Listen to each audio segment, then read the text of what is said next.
Celeste and Chris, welcome to the BetterWealth show. Thank you so much for having us. Yeah, thanks. I really appreciate it.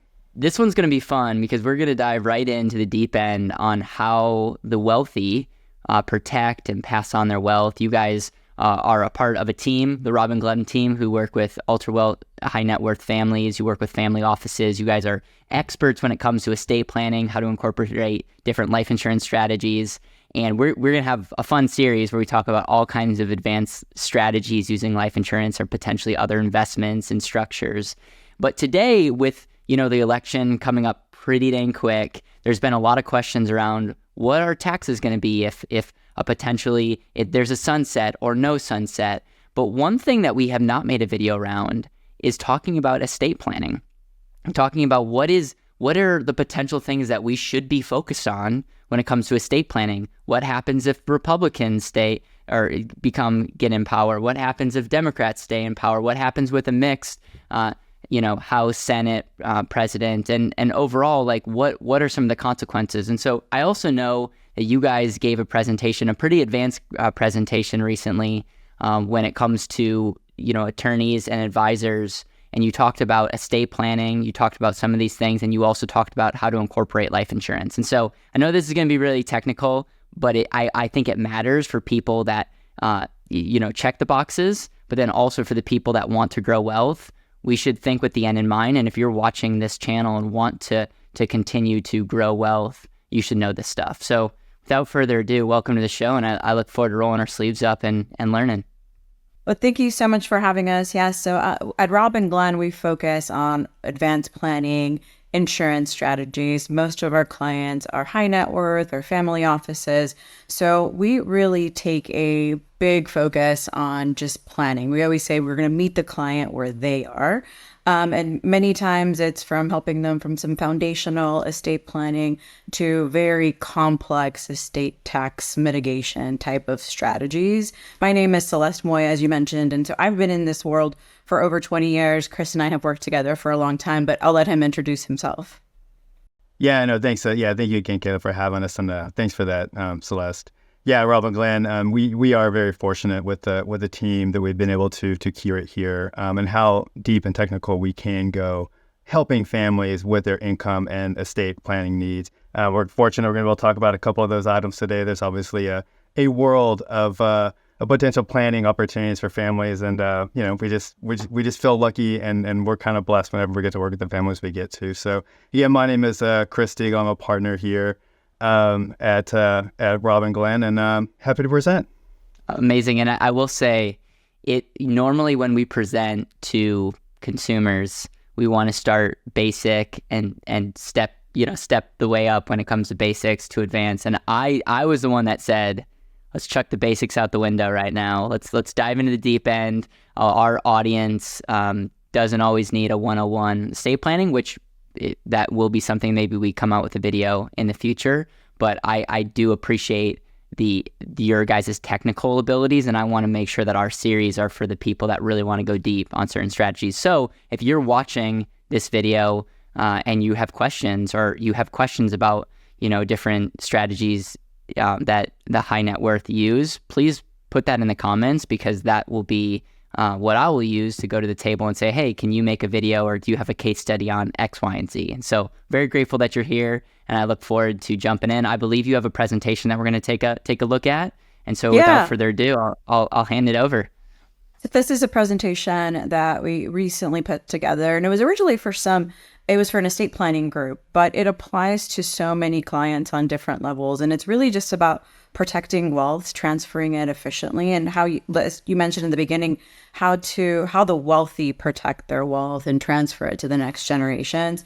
And so it's taking some of the traditional estate planning strategies that we see all the time and elevating them with some other things you can add to it to make them even more powerful. So disclosure, Chris and I are not attorneys or CPAs, yada, yada, yada. Please always consult attorney or CPA. But so the first thing on here, and a lot of the audience may have heard about this already, it's this estate tax exemption sunset. So what it is that once you're over a certain level of wealth, your estate at your passing, or if it's a couple at the second person's passing, has a tax to pay of 40% of whatever that estate value is. And right now, that estate tax exemption is really high. We'll talk about it in a minute, what those numbers look like, but it's very high. And if depending on who the next president is or what it looks like in politics after this next election, then that could change. It's already set to change at the end of 2025. So if they do nothing, that estate tax exemption is going to drop significantly.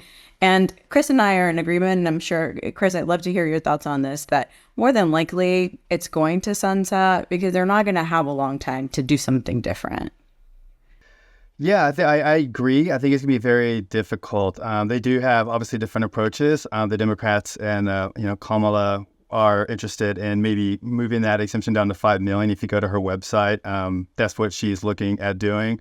But if you take it a step further, when she sort of advocated for the American Housing and Economic Mobility Act, they're underneath that act, they're trying to get the exemption to come down to 3.5 million with a 55% estate tax rate. So there's a potential significant change if they're able to get their act together. On the Republican side with Donald Trump, I think that his goal would really be to keep everything status quo and try to keep the exemption where it is today and basically not allowing that sunset to happen. All of that said, Celeste, I completely agree. I think that whichever president gets in there, it's going to be very difficult for them to get away from that sunset. They would have to have basically Congress and Senate all in alignment to approve a new bill around that. And I think that's going to be very difficult. So I think we're looking towards a sunset. And I had a client recently tell me, what do you mean? I mean, we work with brilliant clients. They all have successful businesses. They're so smart. But sometimes wrapping your head around the government's going to take away 40% of my family's wealth is so hard. So if you imagine, if you do no planning, there's a potential that a certain amount of wealth at 40 to 55% would be captured by the IRS. So it's really important to do planning. So this next slide here just shows what that estate tax exemption has looked like through the years. You've seen that it was lower, 2011, 5 million. Right now in 2024, it's at almost 14 million. However, as we mentioned, and this is per person, per individual. And so if there's a couple, you would double this amount, and that's their exemption. Anything above that is what gets taxed at that 40% or potentially 55%, depending on what happens. So today, let's just say if you're a family that's worth $25 million, you have a $25 million estate, and one person dies or both people die, how does that work? Like, you don't necessarily have any trust or anything. There would be no estate tax that would have to get paid. How would that work? And, if one or two people died currently with today's rules? A fabulous question, because we have a slide on the topic. So right here, this graph right here shows you that first one. If you have a $25 million estate today, individual, because their exemption is at that 13.6 million, they would owe the government, or at their death, their estate would owe the IRS 4.6 million, assuming there's been no planning. This is in 2004. What this also shows is that with that sunset, so it's set to drop at the end of 2025 if they do nothing, down to about 7 million per person. And so this chart here assumes that between 2024 and 2026, there's been a 5% annual growth in the estate, that the estate tax exemption has gone up by 2% because of inflation, and we're still only assuming the 40% estate tax. So this shows that 4.6 today is 8.2 in that scenario, 8.2 million in 2026. That's a 78% increase for a $25 million estate. This is for an individual. And we can go through the other numbers too, but it's the same kind of math. You can see where the difference is, what it's today and what it would be in 2026 for an individual.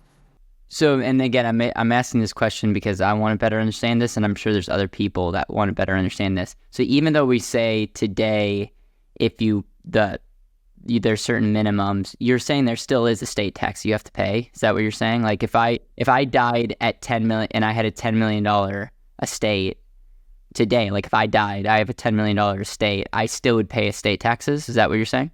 Not today as an individual because you're below that 13.6 million exemption. So today, Okay. that other slide that we had looked at, if you're below this 13.6, then you wouldn't have an estate tax.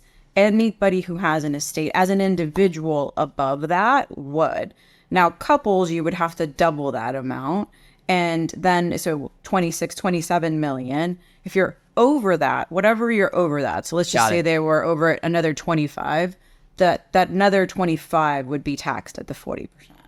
Yep. But great And I know question. I do this sometimes in presentations, so I apologize. If you're a couple and like, okay, I'm husband, wife, let's say I die, we have a estate of 20 million. Let's just say I die, my wife stays alive. Does it automatically, like, how does that work? Like, because do we have to like die together for the exclusion to happen, or like how does that work in the estate world? Chris, you want to tackle that one on the benefits of having a spouse? Yeah, yeah, for sure. Yeah, no, that's a fantastic question, Caleb. So whenever you're married, you do get the benefit of both exemptions. So Celeste noted about 27 million, in today's world, about $27.2 million of all-in exemption. When one of the spouse passes away, today what's happening is you get portability, meaning you get to use your spouse's exemption that was unused when you pass away. So right now that is in law. So that's an advantage for married couples all the way. The problem is that if the law does sunset and then suddenly it drops to 7 million, all of a sudden that portability doesn't nearly have the same amount of power that it does today if both spouses were to pass away. Yeah, and it's not like this is grandfathered in. So perfect. Let's move on. But pretty much what's at stake here is right now, there's many people that are like, I don't need to do advanced planning because the likelihood of our net worth being over 20 some million, not that likely. But now that we're talking, this thing is going to sunset, and depending on even who becomes in power, it could even go lower than the 7 million. Like that, many people, when you look at inflation and overall, like, will hit that number, and that could be very significant. So let's continue. Sorry for throwing a wrench, but I just wanted to logically continue to track with what we're talking about. Those are great questions. And you made a great point. A lot of folks, if this drops down and even goes further, maybe below 7 million per person, that is going to impact a much broader audience. Yeah. So it's really important to be aware of what's at stake and then also what options you have, right? So I had added this information here because I just thought we always assume like we have all this time, and we've been talking about this sunset now for several years, right, Chris? And all of a sudden, if we were going to look from yesterday, which is when I originally presented this, we have 440 days, 11 hours, and you can see all the seconds, but it'll be here before we know it. I don't even know where 2024 went. But you also touched on something else that's super important, is that we tend to have this wait and see mentality of, well, it'll all figure itself out. And it's absolutely not true in this situation because the IRS is going to get their money one way or another. I saw this interesting stat that 60 to 70% of high net worth individuals are not optimally using gifting strategies for estate tax reduction. I always tell our clients, your money's going to go one of three ways. It's either going to go to your family, to the community if you're, charitable, or to the IRS. You're in control now during your lifetime of where it goes. And so if you're not using these strategies, you're giving that up. I saw one other stat yesterday that I thought was really interesting, is that less than 25% of families who do have a taxable estate right now, so who are over those exemptions, have updated their estate plan to take advantage of the exemption. And that was a study by Bernstein that they just put out very recently. They interviewed a ton of high net worth families, and then they looked through their own information. So it's scary almost that they're not taking advantage of this this gift. And I think that, to add on to that, and an important component of this as well, and why this is so timely to act on now, if you possibly can, is that the IRS has basically said that they're not going to come back and claw back anything that you gift, even though the exemption was higher. So if you're able to make substantial gifts today, as Celeste noted on this side, like trying to find a way to optimally use your gifting strategy, like today is really the day to start to start doing that because again, the IRS isn't going to be able to claw that back. Great. Yeah. Let's do a presentation on that. I would love, and I think I can speak for many people that are watching this video, love to do a case study on how someone could go about that in a legal way. So that will be a future video. If you're interested in that video and more, please say so in the comments and subscribe, because over half the people that watch our videos are not even subscribed to our channel, which blows my mind. So if you're watching this, please subscribe, because it helps support what we're up to, and you'll be notified when future videos drop. I'm loving this so far. So another thing to be aware of is that Chris and I and all of our team, we work with a lot of different estate professionals, a lot of estate planning attorneys. And because folks are starting to panic about, oh my God, I actually have to do something, I waited and now it looks like this is going to happen. Many of them are at capacity when it comes to the amount of clients they can take on. They're not, I know many here, so I'm in the Dallas area, Dallas, Texas, and I know many that are not taking on new clients. So not only is the deadline coming up, there may not be as many, especially quality advisors to help you do the estate planning. And I know in your area, it's the same case, right, Chris? Yes, it totally is. And nationwide, we work with families across the U.S. and attorneys across the U.S. And yeah, that is a common theme and a common concern around the estate planning community about not having enough time if people are coming at the last minute to try to get these things done. And the strategy that we're talking about today specifically needs time. One of the strategies, we're going to go through some case studies. You particularly need time so that the IRS can come back and say, well, that wasn't done properly. So we already went through some, this slide about how it impacts individuals. We have the same information that shows how it would impact a couple. So today, if they have a $25 million estate, using the same example, then they would not have an estate tax because they're below that exemption. In 2026, they would. And you can see how that looks for other estate sizes and how that is potentially going to grow. I love this quote by John F. Kennedy: "The time to repair the roof is when the sun is shining." The sun is shining for these families right now. This is when they need to take advantage of this exemption. It's never been this high, as you can see historically when we looked at that initially. So there's no better time than to start planning today and take advantage of this gift that's been given to them. So what this presentation particularly focuses on is on a strategy around a particular type of trust. It's called a spousal lifetime access trust, or SLAT. That's what we'll refer to it going forward. And maybe some of the audience has already heard that term, SLAT. But we'll go into what is it, why use it, when to use it, how we've used it with our clients. So high level definition: a SLAT is an irrevocable, important to know that, so you can't go back and change it technically. It's an irrevocable trust that's created by one spouse, we'll call them the grantor or donor spouse, for the benefit of the other spouse. And typically also the heirs of the family. And this is particularly useful for high net worth couples as an estate planning tool. So that's just kind of high level what it is. This is a typical structure of a SLAT, and we'll just start with the top section. So we're going to start with the wife. Assume the wife is going to either gift or sell assets into this trust that's for the benefit of her husband and her children. A big benefit of doing this, of gifting, as we talked about, using those gifting strategies or selling the assets into the trust, is that now you start to reduce your estate. So let's just say, for example, she gifts $5 million into this trust. Now they've reduced their estate tax exposure by that $5 million. They're no longer, that brings them down. And the more you can do of that and still live comfortably, of course, then you are going to further reduce how much taxes your estate or your family will have to pay at both your passing if there was a couple. Now, the benefit of a SLAT is that even though the wife is gifting away these assets, she still has indirect access because of being married. So the husband would have access to income and principal from the SLAT, from the trust. And the wife indirectly does too. So even though she's gifting away the assets, she still technically has access to them through her husband. Important key is through the husband. They have to be married. He has to be alive. So we'll go into a little bit more on that as well.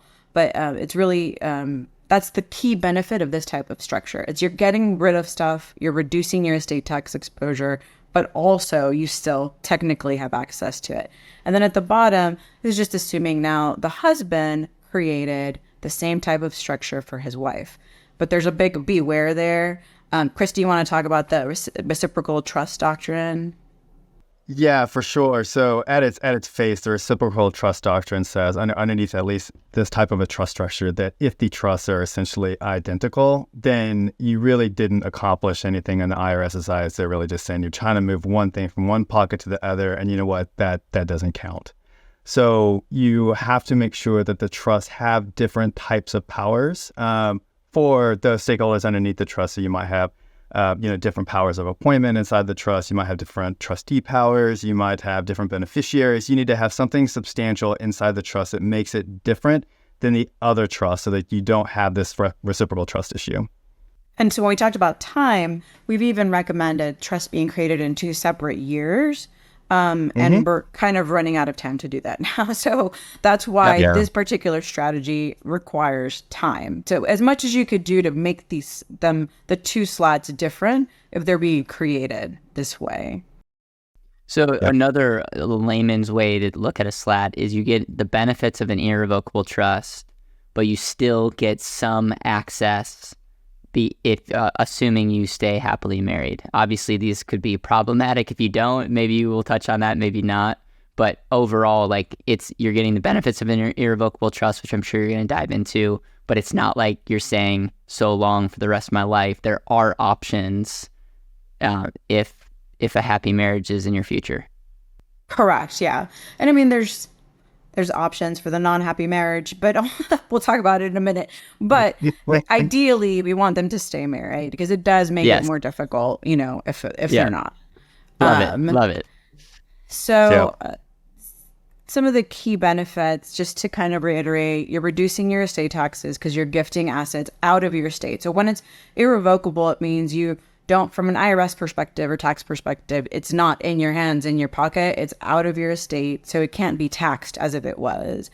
You're still getting that indirect access. It also shields it from creditors, so that enhances family protection, and it allows for planning for future generations as well. So you're not just protecting these assets today, you're protecting them for children, grandchildren. There's language that can be built into these trusts to make them more what we call like a dynasty trust that protects many, generations to come. But what we talked about, these SLAT considerations, it is irrevocable, so it can't be changed in the future. There are, things called decanting that attorneys can do. Once again, not an attorney. There may be ways that they can maybe reverse it, but for the most part, when you see irrevocable, you want to assume you cannot change it. Another key thing is to remember that the people that are gifting these assets shouldn't really be seeing the SLAT as a bank account. You don't want to gift away so many assets that if you didn't have access to them, you would be poor, essentially trust poor, right? You wouldn't be able to maintain your lifestyle. So it's important that whenever this is done, it's done with professionals, including your estate planning attorney, CPA, financial advisor, to ensure that longevity of the plan makes sense for you as well, not just today. There is a possibility of a loss of access if one of the spouses dies or if there's a divorce. I've been told by some attorneys that now they're building in some flexible language into it that says your spouse at the time.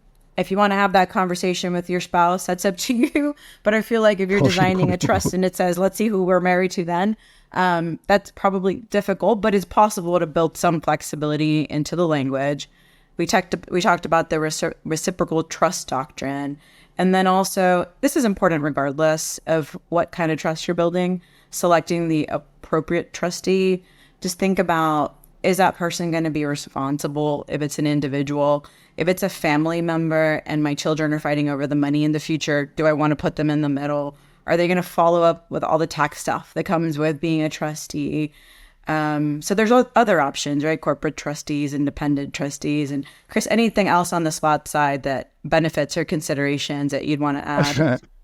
Yeah, no, I think on the considerations, you nailed it. And I know we're about to kind of go into some of the solutions around that. But if we went back up to sort of the benefits of the SLATs, I just wanted to point out a couple of things because you noted, allows for generation skipping planning and also shield assets from creditors. And I think that the huge takeaway whenever you're using a SLAT or really any kind of an irrevocable trust that you're using that generation skipping planning exemption for is that it should keep it away from estate taxes for several generations, not just your own. So you're really shielding the IRS from being able to tax that from an estate tax perspective anyway for many, many generations, which is huge. And the second part is that also applies to shielding assets from creditors. That applies also to divorces of your children if they start getting divorces, because those assets will be protected for the benefit of your children away from ex-spouses and things like that. So when you think about a SLAT, just don't think about it just as a way to shield your generation. You're really shielding for many, many generations to come. I love that. And I really appreciate you fleshing that out, because that's something that's very attractive to families of like, how do we really make decisions today that have ripple effects on generations we may never meet? Yeah, and to your point in the beginning of how do the wealthy protect their wealth, this is how they do it, because they're not just protecting it today, they're building that legacy wealth and protecting it for many generations to come. So that's all. Yeah, Great. That's really important information, Chris. I'm glad you added that. So SLATs are great. We think they're a great planning tool for the right family. It always has to make sense. Foundationally, we mentioned estate protection, tax mitigation, but is it good enough, or can we layer additional levels of protection into it to make it even better? So one of the things that we've seen with a lot of the families we work with is that wealthy doesn't mean liquid. So when there is that passing of an individual or both in a couple scenario, many times, even if there's wealth, the family doesn't have just liquid assets to go pay the estate tax. And the IRS is going to come for that money within 9 months. And if you don't pay it, they're going to start charging a lot of interest. So you ideally want to pay it off when it's due.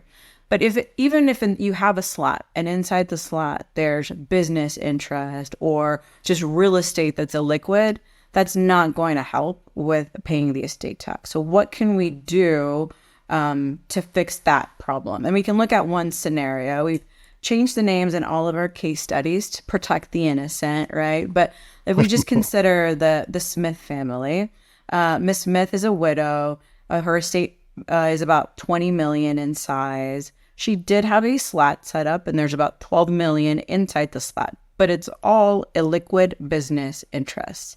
So right now, her estate tax due is $3.2 million. So what happens if she passes away? And now let's assume because of market volatility, there's also been a downturn. So there's an impact to their business value. So with liquidity, without liquidity, the estate taxes are still going to be due, $3.2 million. If the business value drops, let's just say 30%, now the assets inside the SLAT have also dropped because it's that business, right? So instead of being 12 million, it's 8.4 million. And what are the heirs going to have to do? They're going to have to sell that business at a discounted value now. And the impact is that they're reducing their inheritance, maybe even losing the business.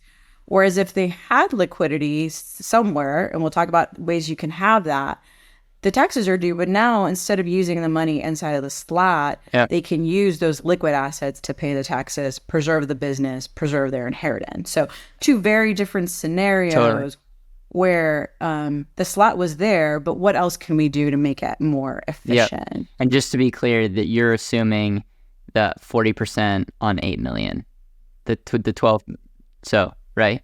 Right. Exactly. Yeah. Okay. Exactly. Okay. And so it's a good thing that they had a SLAT to begin with, because if they didn't, it could be a lot more as well. Correct. So, yep. Yeah. Absolutely. That's great. Yeah, it could have been a lot. It could have been a lot more. And the IRS, I wouldn't say has great bedside manners when it comes to these things, and that the estate tax is due 9 months after they pass away. And so that there's a lot of emotional stuff that goes into dealing, just with the circumstance alone of losing a family member, much less having to figure out what in the world you have to liquidate inside of the estate to pay a tax. It could be homes, it could be real estate interests, it could be a family business. You just don't know. And it can be really problematic and an emotional time to have to make those types of decisions. I I agree. know I we've don't seen. even. Sorry, go ahead. I mean, even if you're healthy, selling a Yeah. business within 9 months, really, really challenging. Really challenging. I can't imagine like in the midst of tragedy, chaos. Like it's kind of gross and disgusting if you really think about it from a macro standpoint. How many families that didn't have the right planning, the whole thing that they worked so hard for unravels because of unintentional consequences. And we Right. Yeah. And sadly see it even all if the time. Yeah. we do, yeah. And even if the family is able by chance to take a loan out or something to help pay the estate tax, that just means you've really encumbered the Yep. income of that asset now, and it can cause all kinds of issues. So yeah, it's tough. We've seen it all. We've seen even, I know in Texas here, there's a lot of legacy properties, land, and where they've had to sell properties that have been in families for hundreds of years to pay estate taxes. So definitely not the way to go, if possible, is having something else. So we've already touched on this, but what does the Smith family teach us? SLATs don't solve the liquidity issue. Market volatility is a real thing, especially right now. That makes the problem even bigger. You don't want to have to force your heirs to sell assets at an inopportune time for potentially a lower value. But if you do have the liquidity, it can provide flexibility, and it's also going to protect those assets within the family. So what is the solution, or what is a solution in this scenario? Well, enter what Chris and I love to talk about, which is life insurance. So we're very big on ensuring that when we do talk about life insurance, one, we've already done the right planning. We've right-sized the life insurance amount and that it fits into the planning. So if you notice, first we talked about, let's set up the SLAT, let's get that done. And now how can we make the SLAT even better? So this is kind of like a SLAT on steroids. My dad growing up would always tell me cash is king, and that's still true today as our conversation, that if you have that cash, if you have the liquidity, it's going to be much easier when those estate taxes are due. So if you have a SLAT and you have liquidity through life insurance, and we'll talk in a minute on how it works, then you've taken something that's really good and really made it great for your family, or for if somebody's working with families as well, with those families that they're working with. So when we talk about how does it work, because I get this question a lot, both from clients, from other advisors. I know, Chris, you do too. It's hard for them to wrap their mind around, okay, but how does the life insurance fit into all of this? So sorry to all the husbands out there. We're going to kill one off first here. So the husband passes away first, which is normal because generally the wife tends to outlive the husband. So let's just say husband passes away. Now, the wife loses that indirect access to what was inside the trust. No longer can receive that income, principal, get money from it as she could before when her husband was living. However, if we, during the process of planning, while the husband's alive, obviously, we get a life insurance policy on him, at his passing, those benefits, or that death benefit, would be paid to the wife to replace what is being lost inside of the SLAT. And we'll see some case studies specifically on, scenarios where this makes sense, but for lots of reasons. It could be just they need the income, they're business partners, they are just not going to be able to maintain the same lifestyle if they don't have access to that liquidity or to that money that was in the trust. So you can do that for the husband. And in this scenario, what you're saying, if there was also one on the wife, or there was two SLATs, then the wife can have life insurance on herself as well for the benefit of the husband, because we don't know what order people will pass away in, unfortunately. Chris, anything you would add on just the life insurance design? No, it's just an interesting concept if you think about it, because a lot of times people will think about an estate equalization strategy and making sure that each of their children benefit equally. This is almost like a spousal equalization, so that if assets are lost because somebody passed away and they don't have access to that trust anymore, that they'd had that injection of cash, which equalizes it out, and then they're in the same position they were before. So it's a huge benefit to the surviving spouse, and really the core of a really solid estate plan.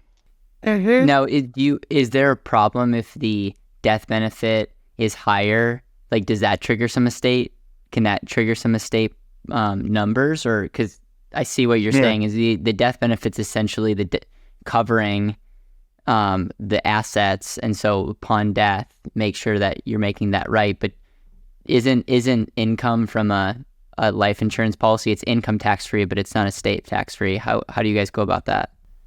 We would usually, great question. We would also put it inside of a trust for the benefit of the surviving spouse. It's going to the trust that the other spouse can have access to the principal and interest.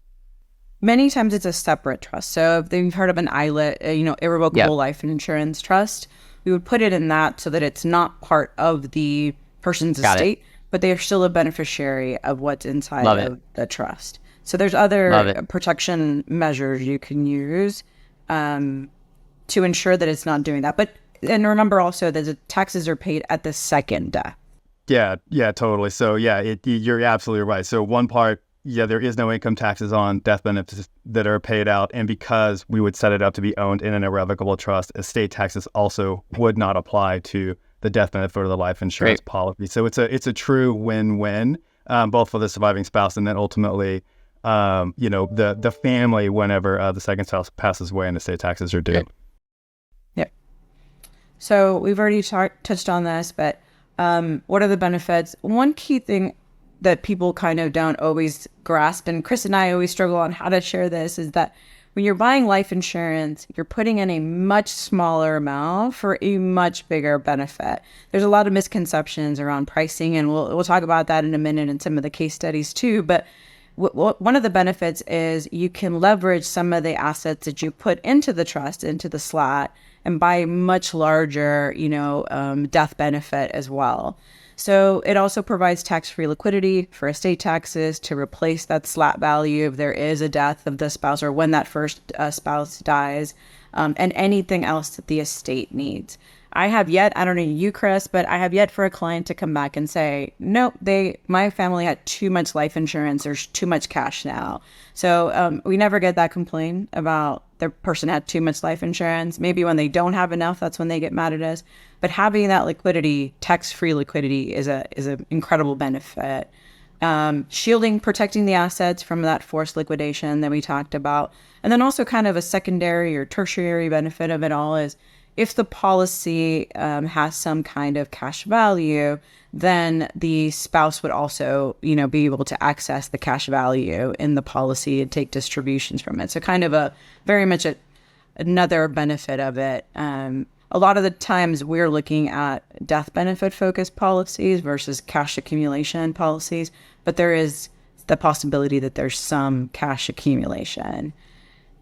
The last thing I'll say on this is that many times life insurance gets a bad reputation as far as, pricing or the salesy person that's presenting it to you, which we try not to do ever because that's not our focus, is that at the end of the day, life insurance is liquidity. It's money. It's almost immediate liquidity. When claims are processed, if all is clear, most of the time they get paid out in 30, 60 days, as long as, no spouse killed the other one or something like that. So, it's just cash. It's liquidity, and it's cost-efficient liquidity. And it's also that asset protection, as we mentioned. So now your family's not selling the property, the business, whatever it is, to be able to pay estate taxes or pay whatever the estate needs at that point in time, even if it's not taxes. Chris, anything else you would add on before we kind of jump into some of the case studies?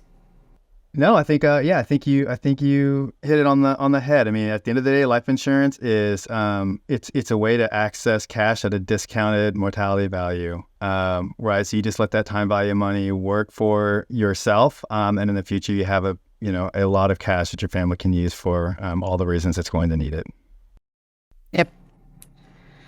So we can move into some of the case studies. So these are two separate families that we worked with. Once again, names are changed. But the first one we have here, we'll call them the Robin family. Mark and Lisa married, both in their mid-40s.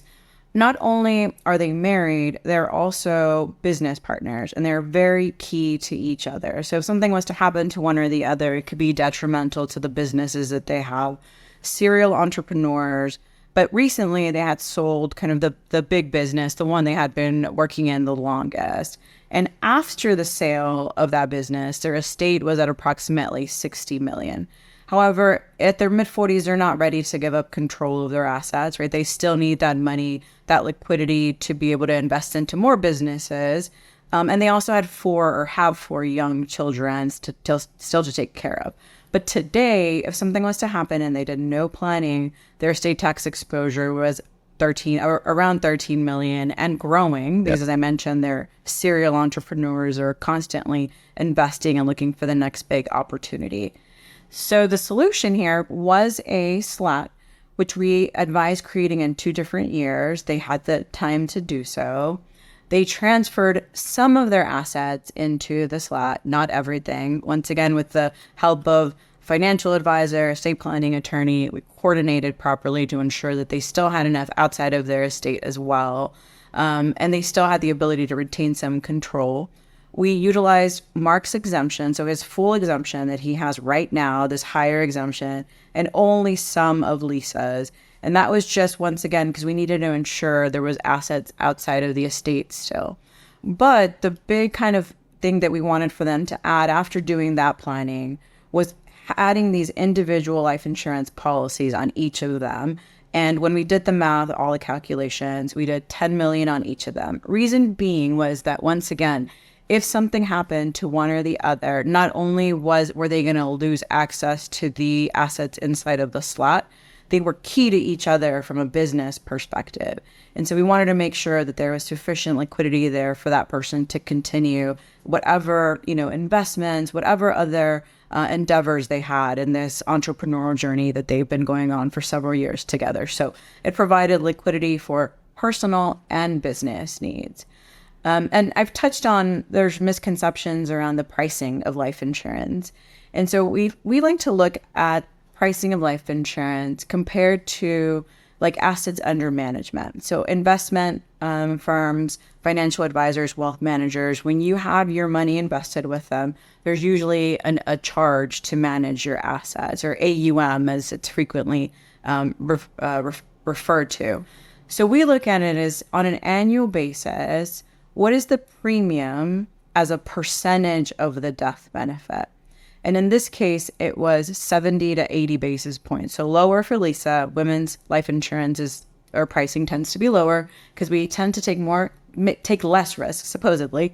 And then the men is higher. So his was at 80 basis points. When you think about it, it's less than generally is being charged just to manage assets. So it's important to look at what am I actually paying into this policy and what am I getting? It's just a different way of looking at it. I've actually never heard someone reverse engineer that from a standpoint of like the premium is giving you a benefit, but it technically is a cost, but people are paying more than that to manage their assets. And this is something that's a really unique way to frame it.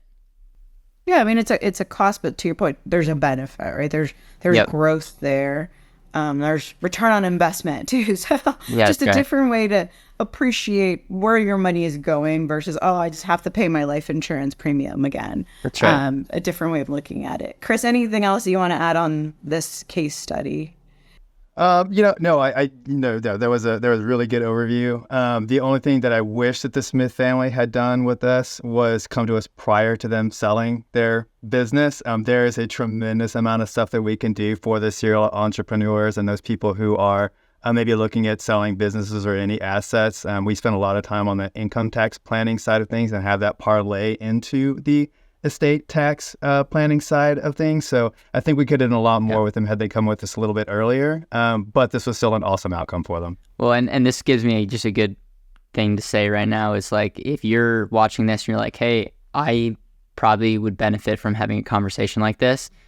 We've partnered with you guys because we want to bring the best of the best in different areas of the business. And so if you're curious at all, want to have a conversation, we'll definitely have some links down below that you can use, and those can put you in touch with people that can have more of these conversations that are backed by experts like both of you. So I just wanted to throw that out again. whether this is something that hopefully you can aspire to, or if you actually have questions about your current estate, or you're like, hey, I'm ready to exit in a business or something, like definitely have conversations before making those decisions. And we're very excited to be working with experts like yourself to help increase financial IQ.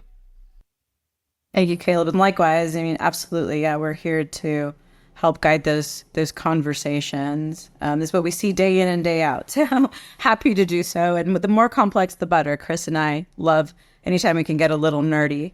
So this is second case study. This one is a little different. There was some additional planning that was required to make this work right for the family. So two families really here, but we'll call them the Glenn family. Scott and Allison, both in their early 50s. Their estate's around $12 million, so they're not quite at that taxable point in today's numbers. Two daughters in college. However, Scott is an only child, and he works and will inherit the parents' business. So the assets, the business interest, we'll call it Glenn Inc. So in the future, he and Allison will likely have estate tax exposure when that inheritance occurs. So on his parents' side, their estate is around $32 million, and they're in their mid-70s. And they have done some planning. They have been proactive throughout their lifetime about planning. They've done some gifting, but the father still had some exclusion or some of that amount that he could give away, around $7.5 million. It's also important to note the dad was uninsurable. He had several health issues, had been sick for a while. So in today's numbers, the parents' estate tax exposure is $2 million. In 2026, it would have been about $8.5 million. And at around life expectancy, or really life expectancy of his wife, it would have been about $20.5 million. So we had to take this into two different parts. Once again, focused on the planning to get it right before we could get to the insurance. So part one, we suggested that the mom transfer her shares of the ownership of the business to the dad. The reason being was that dad still had that exemption. So then he can take those assets that have been given to him by his wife or transferred and put those into a dynasty trust using that exemption that he still has left. That's $7.5 million. Just by doing that, the parents reduce their estate tax exposure to zero. It will go up if the sunset occurs, which once again we expect. 2026, it would go up to about $5 million, and at her life expectancy, just a little bit under $14 million. For that reason, we did recommend that if possible, the mother get some life insurance on herself to cover that estate tax. We had recommended a $10 million policy. And we like to be very transparent about pricing, numbers, everything. You'll see here, she's older. She's in her mid-70s. So now that premium as a percentage of a death benefit is around 3%. And that's just because as we get older, pricing is going to go up. And it's also why it's important to do the planning when you're younger and you can get that more competitive pricing versus when you're older. So there's lessons here is that she could still do the life insurance, which she did, but also it was much more expensive than if it would have been done earlier, or it could have been done with a dad in a survivorship policy and perhaps even less expensive. So this was part one of the solution. I know Chris worked more on this one. So Chris, anything else that I missed in this first part? No, I don't think so. I mean, I know we're about to go into part two of it, but I think that one of the, just worth mentioning, both of these families, neither of them lived in a state that had their own state or inheritance tax. So sometimes we have to take that into account as well if they're living in a state that has their own. Sometimes those numbers are going to go up, and sometimes those exemptions are much lower. So it's just another thing to think about depending on the state you live in. But that's right. There's federal, then there's estate tax. There's also state. That would be a whole other conversation, Caleb. that adds more complexity to it. Part two was now establishing a SLAT or SLATs for Scott and Allison. They were going to transfer a portion of their assets into the SLATs. They could always gift more later. It didn't make sense for them to gift any more now. They utilized some of their estate tax exemption, once again, because they couldn't give away all their assets. But we did suggest that they purchase some individual life insurance to take advantage of the fact that they're younger, and because we did expect for them to have estate tax exposure in the future, so that could be used by their children to pay the taxes. And so in their case, once again, premium as a percentage of death benefit was still under, what typically is charged to manage assets. So 78 basis points for her, 92 basis points for Scott.